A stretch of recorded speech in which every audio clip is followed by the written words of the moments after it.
Hi there ladies, Manisha here, welcome back to my channel. So today I'm sharing with you a magnetic marble design. These are all the products I'll be using, and as always I'll list everything for you down in the description box below, as well as any discount codes and direct links for products used if I've got them.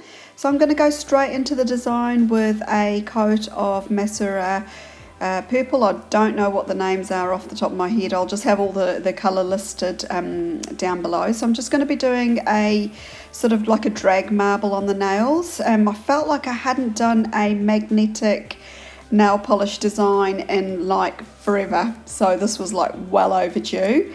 And I've just used 3 different colours there and brushed them informally on the nail. And then I'm just using a magnet just along the side of the nails, as you can see here. And that will pretty much just gives you a really wide cat eye effect. So I'm going to be doing the same steps on all of the nails. I'll just show you for the pointer finger as well.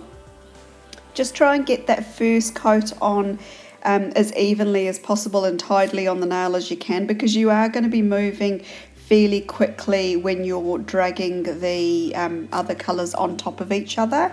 You don't really want the polish to start drying too much, because it will actually sort of take away when you're trying to use the magnet. The magnet won't be able to make any of the polish move that hasn't been that is already dried, if that makes sense.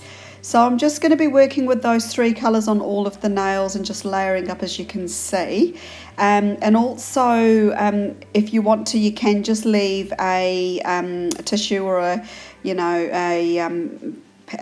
cotton pad or something on the side of your your hand, just to wipe those polish brushes clean before you do pop them back into the bottles, because they, like I said, they are overlap, so there will be some of the other colours on the brush before, that you don't want to contaminate the rest of your polish with. So once I've done all the nails and they've had a few minutes to dry, I'm just popping on a coat of Seche Vite, and then I'm just using the magnet again. Now this is just further intensify the effect. And also the other reason is, if there's any parts of the polish that around the edge of your nail that had already dried before when you did the magnetic bit, this will kind of just pick up on those and add to the effect of it. So I'm going to let that fully dry, and then I'm going to move on to some stamping. So I've used this Nicole Diary sort of shifty sort of looking stamping polish. It's not very obvious on camera. It does look better in real life, but it is quite a subtle one. It wasn't as opaque as I wanted it to be, but you can kind of see a little bit of the gold there, and it does add to the depth of the overall design. But yeah, it was a little bit lost on this anyway. But anyway, it's one I don't normally practice anything that I do on. I just pretty much just jump straight into a design, so next time I'll use a gold or something like that. Then I'm going to be popping a bit of black stamping straight over the top, and both these designs are on this really cool Hēhē or a Hēhē stamping plate, and I really like how it's just a really fast way of doing a marble design. So you can see here, so I'm just using the same part of the image over on different parts of the nails, because the images are so big and I was actually able to do that, and it just saved on time.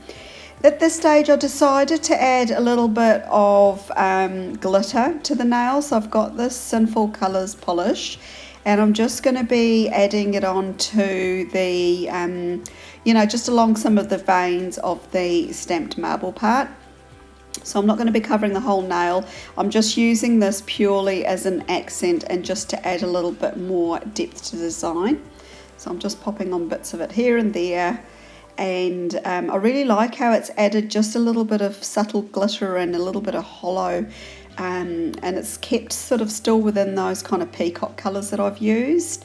I really do enjoy using Masura polishes. They are probably one of the better brands out there. I like them, especially I like this older collection that they first came out with, which was the Precious Stones collection.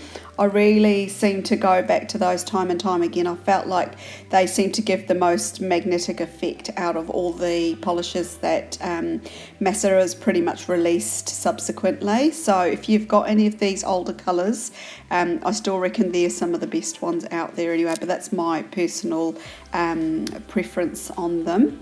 But anyway, that's all of the nails done there. I'm going to do a bit of clean up, so there wasn't too much cleaning up to do. Just going to remove that liquid latex, use a polish remover with a little brush, and then I'm following up with a coat of Seche Vite, and that's pretty much the design done there. I love when you add the top coat that it kind of seals it all in and levels it all out. Here's a little bit of a macro video just showing you the glimpses of holo within the design anyway, and here's some photos as well. So let me know what your thoughts are down below, if you like the design or if you got any of these magnetic polishes as well. If you haven't already done so, subscribe to my YouTube channel. It is free to do so, and I'm also over on Instagram, so you'll find a direct link for that below. And apart from that, ladies, thanks for stopping by. Hope you all have an absolutely wonderful day wherever you are. Bye for now.